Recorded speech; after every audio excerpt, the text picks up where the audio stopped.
नमस्कार, म गायत्री कुँवर। राष्ट्रियताको पहरेदारी, जनाधिकारको पक्षमा खबरदारी। न्युज नेपाल टेलिभिजनको प्रस्तुति गण्डकी एक्सप्रेसमा यहाँलाई स्वागत छ। पोखरा प्रसारण केन्द्रको प्रस्तुति गण्डकी एक्सप्रेस सुरु गरौं आजको समाचारका हेडलाइन्सबाट।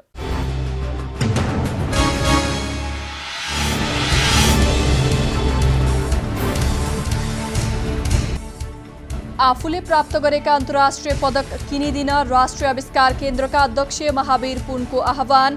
बिजुलीको ट्रान्सफर्मर खरिद गर्न रकम अभाव।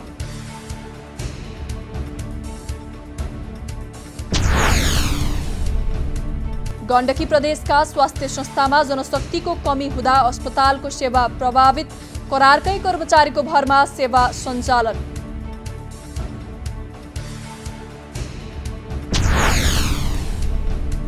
कालीगण्डकी करिडोरको बागलुङ खण्ड पहिरोले यातायात अवरुद्ध। सडक खुलाउने प्रयास जारी।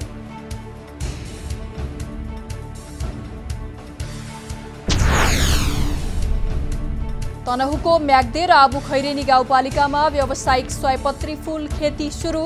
विदेशबाट आयात हुने फूल प्रतिस्थापन गरिने।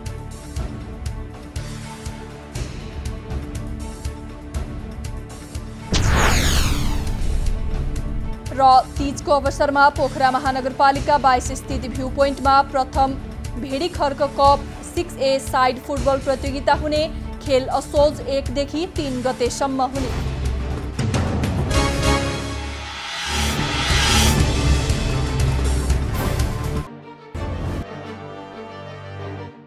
अब गण्डकी एक्सप्रेस विस्तारमा सुरु गरौं आविष्कार केन्द्रको संकट प्रसङ्गबाट। राष्ट्रिय आविष्कार केन्द्रका अध्यक्ष महावीर पुनले आफूले प्राप्त गरेका अन्तर्राष्ट्रिय पदकहरू किनिदिनका लागि आह्वान गर्नुभएको छ। वीरगञ्जमा प्रयोगविहीन अवस्थामा रहेको कृषि औजार कारखाना चलाउने अभियान थाल्नुभएका पुनले त्यहाँका धेरै उपकरणलाई चल्ने अवस्थामा ल्याएको बताउँदै आउनु भएको छ। तर कारखानामा आवश्यक विद्युत आपूर्तिका लागि 300 देखि 500 kVA सम्मको बिजुलीको ट्रान्सफर्मर खरिद गर्नका लागि रकम अभाव भएपछि उहाँले आफ्ना पदकहरू बिक्री गर्न लाग्नु भएको हो। औजार कारखानामा दशैं अगाडि नै ट्रान्सफर्मर राख्न सकेमा तिहारपछि केही औजारहरू उत्पादन सुरु गर्ने योजना रहेको पुनले बताउनु भएको छ। गण्डकी प्रदेश सरकारले चलाएका स्वास्थ्य संस्थामा आवश्यकता अनुसार स्वास्थ्यकर्मी र अन्य कर्मचारी नहुँदा अस्पतालको सेवा प्रभावित बनेको छ। गण्डकी सरकारको सामाजिक विकास तथा स्वास्थ्य मन्त्रालय मातहत 12 अस्पताल छन्। तीमध्ये कुनै पनि अस्पतालमा आवश्यकता अनुसारका जनशक्ति र पूर्वाधार छैनन्। 12 अस्पताल मध्ये 3 वटाको स्वीकृत क्षमता 50 शैय्या हो। धौलागिरी, बेनी र गोर्खा अस्पतालको क्षमता 50 शैय्याको छ। बाँकी सबै अस्पताल 15 शैय्याका हुन्। मन्त्रालयका सचिव डाक्टर विनोद बिन्दु शर्मा अस्पताल स्तर उन्नति नहुँदा र दरबन्दी अनुसारको जनशक्ति नहुने र करारमै कर्मचारीको भरमा सेवा सञ्चालन गर्नुपरेको बताउनुहुन्छ। गत वर्ष करारमा राखिएका कर्मचारीको अवधि सकिएपछि करिब 1 महिनादेखि प्रदेशका अस्पतालको सेवा प्रभावित बनेको छ। संक्रामक तथा सरुवा रोग अस्पताल कास्कीका 40 कर्मचारीको म्याद पनि यही भदौ मसान्तसम्म मात्रै छ। हालै डायलिसिस केन्द्रका रूपमा विकास गरिएको यो अस्पतालले पनि करारमै जनशक्ति राख्नुको विकल्प छैन। अस्पतालका मेडिकल सुपरिन्टेन्डेन्ट डाक्टर बकास गौचन स्वास्थ्यकर्मी आउने जाने हुँदा कम्तीमा 2 महिना सेवा प्रभावित हुने बताउनुहुन्छ। प्रदेश निजामती ऐन बनाए पनि छुट्टै निजामती किताबखाना स्थापना गरिसकेको छैन। किताबखाना नहुँदा सँगै किताबखानामा कर्मचारीको रेकर्ड राख्ने गरिएको छ। सीमित पूर्वाधार, भवन र जनशक्तिले 4बारसम्म क्षमतामा सेवा दिनु निकै चुनौतीपूर्ण भएको डाक्टर शर्मा बताउनुहुन्छ। राष्ट्रिय गौरवको आयोजना कालीगण्डकी करिडोरको बागलुङ खण्ड पहिरोले अवरुद्ध भएको छ। सडक अवरुद्ध भएसँगै जिल्लाका दक्षिण क्षेत्रका सबै स्थानीय तह र छिमेकी जिल्ला पर्वत गुल्मीसँग सडक सम्पर्क टुटेको छ। उक्त खण्डमा पहिरो खसेपछि सवारी चल्न नसकेको ट्राफिक प्रहरी प्रमुख मीन बहादुर खड्काले बताउनुभयो। कालीगण्डकी करिडोरको मालढुङ्गाबाट बलेवा खण्ड अन्तर्गत बागलुङ नगरपालिका 10 दब्ल्याङमा पहिरो खस्दा सडक अवरुद्ध भएको उहाँले जानकारी दिनुभयो। बागलुङ नगरपालिकाले सडक खुलाउने प्रयास भने गरिरहेको छ। सरकार जनताप्रति जवाफदेही र उत्तरदायी हुनुपर्ने नेपाली कांग्रेसका केन्द्रीय सदस्य नयन सिंह महरले बताउनु भएको छ। नेपाली कांग्रेस नवलपुर कावासोतीमा आयोजित अन्तर्क्रियालाई सम्बोधन गर्दै नेता महरले सरकार जनताप्रति उत्तरदायी नभए कांग्रेसले सरकारको अपजसको भारी नबोक्ने चेतावनी दिनुभएको हो। महरले सरकारमाथि लागेका विभिन्न आरोपको खण्डन गर्दै जनतालाई सत्यताबारे प्रश्न पार्न सक्नुपर्ने समेत बताउनु भएको छ। कांग्रेस जनताको पार्टी भएकाले जनभावना विपरीतका कुनै कार्य स्वीकार्य नहुने उहाँले बताउनु भएको छ। गोर्खाको आरुघाट गाउँपालिका 5 आरु आरबाङमा रहेको मण्डली आधारभूत विद्यालय 2 हप्तादेखि बन्द छ। विद्यालय समायोजन गर्ने गाउँपालिकाको निर्णयको विरोध गर्दै स्थानीय अभिभावकले भदौ 2 गतेदेखि विद्यालय बन्द गरेका हुन्। कक्षा 1 देखि 5 कक्षासम्म सञ्चालनमा रहेको विद्यालयमा हाल 25 जना विद्यार्थी अध्ययनरत छन्। विद्यालयमा नेपाल सरकारको दरबन्दीका 2 शिक्षक र राहत अनुदानको 1 शिक्षक कार्यरत छन्। विद्यालय व्यवस्थापन समितिका अध्यक्ष रत्नबहादुर गुरुङले उक्त विद्यालयको तह घटाउँदै 2 वटै दरबन्दी कटौती गर्ने निर्णयको विरोध स्वरूप विद्यालय बन्द गरिएको बताउनुभयो। विद्यालयको तह नघटाई कटौती गरिएको शिक्षक दरबन्दी यथावत नगरेसम्म विद्यालय नखोल्ने अभिभावकहरूको अडान रहेको उहाँको भनाइ छ। लमजुङको मर्स्याङ्दी गाउँपालिका 7 मा मध्यराती मर्स्याङ्दीमा बस खस्दा चालक बेपत्ता भएका छन्। चितवनको भरतपुर महानगरपालिका 13 घर भई हाल ससुराली लमजुङको मर्स्याङ्दी गाउँपालिका 7 दाङ्गी बस्दै आउनुभएका अन्दाजी 40 वर्षीय खेम बहादुर भुजेल बेपत्ता भएको प्रहरीले जनाएको छ। प्रहरीका अनुसार बेसी शहरबाट शनिबार यात्रु लिएर गएको ध 1 ख 372 नम्बरको बस मर्स्याङ्दी गाउँपालिका 9 सिम्पानी बगैँचामा बिग्रिएको थियो। बस मर्मत गरी दाङ्गीतर्फ जाने क्रममा शनिबार राति 12:30 बजेतिर बस मर्स्याङ्दीमा खसेको हुन सक्ने खुदी प्रहरी चौकी प्रमुख सई प्रेम प्रसाद शर्माले बताउनु भएको छ। उहाँका अनुसार बस सडकबाट करिब 15 देखि 20 मिटर तल खसेर मर्स्याङ्दीमा आधा डुबेको छ। आइतबार बिहान 7:30 बजेतिर मात्रै एकजना जीप चालकले खबर गरेपछि दुर्घटनाबारे जानकारी पाएको सई शर्माले जानकारी दिनुभयो। उक्त बस निकाल्नका लागि एक्साभेटर प्रयोग गर्ने तयारी गरिएको उहाँले बताउनुभयो। जिल्ला प्रहरी कार्यालयका प्रहरी निरीक्षक बुद्धि प्रसाद सुवेदीले मर्स्याङ्दीमा मध्यराती बस खसेको र चालक बेपत्ता भएको बुझिएको बताउनु भएको छ। उहाँका अनुसार घटनाको विस्तृत विवरण आउन बाँकी रहेको छ। वासस्थानको अभावमा प्रकृतिको कुचिकार मानिने गिद्ध सङ्कटमा पर्दै गएको छ।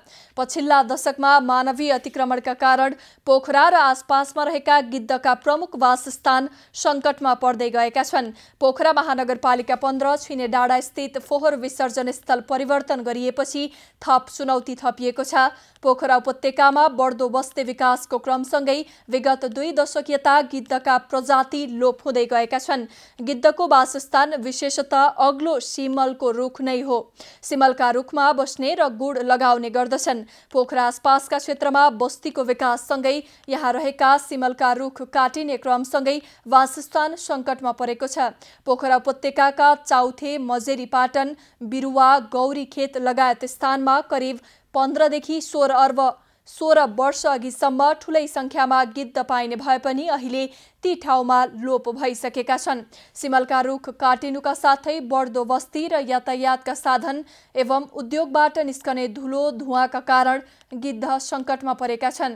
पोखरा अन्तर्राष्ट्रिय विमानस्थल सञ्चालनमा आएसँगै छिने डाँडा स्थित फोहोर विसर्जन केन्द्रलाई पोखरा 32 लामे हालमा सारिएपछि गिद्ध पुनः सङ्कटमा परेका छन्। फोहोर विसर्जन केन्द्र सारिए त्यहाँबाट गिद्ध पूर्ण रूपमा वासस्थान छाडेर गइ नसकेको पोखरा पंक्षी समाजका सचिव हेमन्त ढकालले जानकारी दिनुभयो। नेपालमा गरिएका विभिन्न अध्ययनले विगत 2 दशकमा गिद्धको संख्या घट्दै गएको देखिएको छ। वासस्थान सङ्कटमा पर्दै जानुका साथै गाईवस्तुमा प्रयोग गरिने औषधिको प्रयोगका कारण पनि गिद्ध सङ्कटमा परेको चराविद बताउँछन्। बागलुङ नगरपालिकाको अधिकांश क्षेत्रमा लगाइएको कोदो बालीमा खुम्रे किराको समस्या देखिएको छ। खुम्रे किराका कारण कोदो सुक्न थालेपछि बागलुङ नगरपालिकाभित्रका किसान चिन्तित बनेका छन्। बागलुङ नगरपालिकाको सिगाना, मालिका, भान्सा, रायडाँडा र सिम लगायत क्षेत्रमा लगाइएको कोदोमा खुम्रे किराको समस्या देखिएको बागलुङ नगरपालिकाका कृषि शाखाले जनाएको छ। कोदोको जरामा खुम्रे किरा र डाँठमा गबारो देखिएको छ भने धान खेतीमा ढुसीजन्य रोग देखिएको छ। खुम्रे किराको समस्या अत्याधिक रूपमा पाइएको कृषि शाखा प्रमुख सुभाष सापकोटाले जानकारी दिनुभयो। संक्रमण फैलिएकाले नियन्त्रणका लागि नगरपालिकाले विषादी छर्नका लागि किसानलाई विषादी प्रदान गरिरहेको छ। बागलुङ नगरपालिकाको 1 दर्जन गाउँमा लगाइएको कोदो खेतीमा खुम्रे किराको समस्या देखिएको उहाँको भनाइ छ। म्याग्दे र आबुखैरेनी गाउँपालिकाले व्यावसायिक रूपमा सयपत्री फूल खेती सुरु गरेका छन्। विदेशबाट आयात हुने पुष्पलाई प्रतिस्थापन गरी गाउँपालिकालाई फूलमा आत्मनिर्भर बनाउन पुष्प खेतीलाई प्रवर्धन गरिएको हो। आबुखैरेनी एक प्रसिद्ध धार्मिक स्थल आदि मूल क्षेत्रमा 20,000 सयपत्रीका बिरुवा रोपिएका छन्। विदेशबाट आएको पुष्प आयातलाई प्रतिस्थापन गरी गाउँपालिकालाई पुष्पमा आत्मनिर्भर बनाउन यस किसिमको कदम चालेको उहाँले बताउनुभयो। यसैगरी म्याग्देमा 75% अनुदान सहयोगमा म्याग्दे 5 माले बगरका सुमन पौडेलले 4,000 सयपत्रीका बिरुवा लगाउनु भएको छ। फूलमा देश आत्मनिर्भर हुन नसक्दा वर्षेनी छिमेकी देशबाट निर्भर भइरहेको अवस्थामा त्यसलाई अन्त्य गर्न केही वर्ष यता यहाँका किसान पुष्प खेतीतर्फ आकर्षित हुँदै आएका छन्। सानो लगानीमा राम्रो आम्दानी गर्न मिल्ने भएपछि किसान पुष्प खेतीतर्फ आकर्षित भएको पाइन्छ। जिल्लाको सुक्ला गण्डकी, भिमाद, म्याग्दे, आबुखैरेनी, बन्दीपुर गाउँपालिका लगायतका विभिन्न स्थानमा पुष्प खेती गरिँदै आएको छ। आइतबार नेपाली बजारमा सुनको मूल्य बढेको छ भने चाँदीको मूल्य घटेको छ। बजारमा छापावाल सुन प्रति तोला 100 रुपैयाँले बढेर 1,12,600 रुपैयाँ कायम भएको छ। त्यस्तै शुक्रबार मात्रै प्रति तोला 1,11,950 रुपैयाँमा कारोबार भएको तेजाबी सुन प्रति तोला 1,12,050 रुपैयाँमा कारोबार भइरहेको छ। आइतबार चाँदीको मूल्य तोलामा 10 रुपैयाँले घटेर 1,460 रुपैयाँ कायम भएको छ। हिन्दू नारीहरूको पर्व हरितालिका तीजको अवसरमा पोखरा महानगरपालिका 22 स्थित भ्यू पोइन्टमा प्रथम भेडी खर्क कप 6A साइड फुटबल प्रतियोगिता आयोजना हुने भएको छ।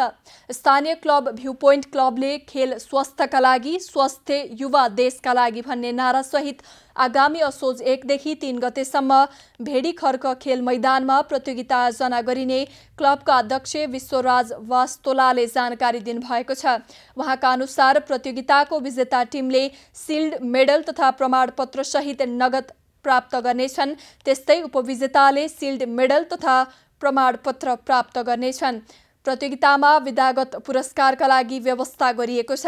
प्रतियोगितामा सहभागिताका लागि दर्ता शुल्क 4,000 निर्धारण गरिएको आयोजकले जनाएको छ। अब मौसम समाचार। देशमा मनसुनको न्यून चापीय रेखा सरदर स्थानको उत्तरतिर रहनुका साथै बंगलाको खाडीको उत्तरपूर्वी भागमा विकसित न्यून चापीय प्रणालीको समेत आंशिक प्रभाव रहेको छ। देशभर आंशिकदेखि सामान्य बदली रही बागमती र गण्डकी प्रदेशका थोरै स्थानहरूमा हल्कादेखि मध्यम वर्षा हुने मौसम पूर्वानुमान महाशाखाको अनुमान छ।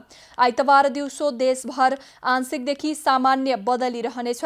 कोशी, मधेस, बागमती, गण्डकी र लुम्बिनी प्रदेशका थोरै स्थानहरू साथै बाँकी भूभागका 1-2 स्थानमा हल्कादेखि मध्यम वर्षाको सम्भावना रहेको छ।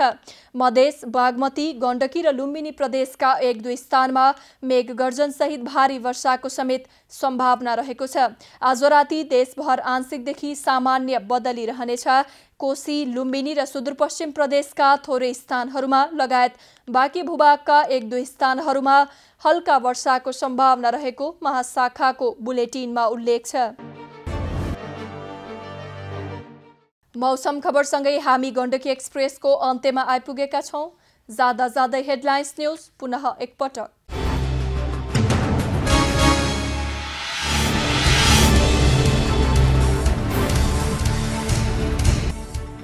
आफूले प्राप्त गरेका अन्तर्राष्ट्रिय पदक किनिदिन राष्ट्रिय आविष्कार केन्द्रका अध्यक्ष महावीर पुनको आह्वान। बिजुलीको ट्रान्सफर्मर खरिद गर्न रकम अभाव।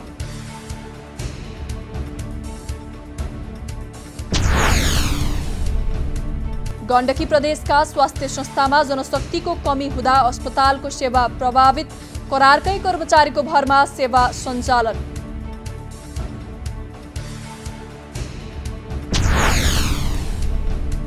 कालीगण्डकी करिडोरको बागलुङ खण्ड पहिरोले यातायात अवरुद्ध। सडक खुलाउने प्रयास जारी।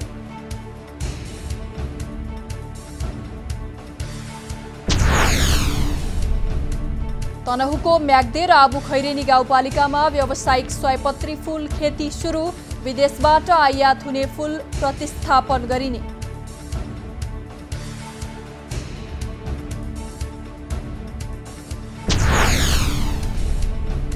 र तीजको अवसरमा पोखरा महानगरपालिका 22 स्थित भ्यू पोइन्टमा प्रथम भेडी खर्क कप 6A साइड फुटबल प्रतियोगिता हुने।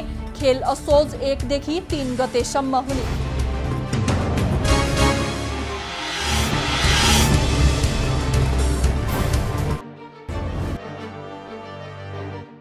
दर्शकवृन्द, न्यूज नेपाल टेलिभिजनमा गण्डकी प्रदेशको प्रस्तुति गण्डकी एक्सप्रेस आजलाई यति नै।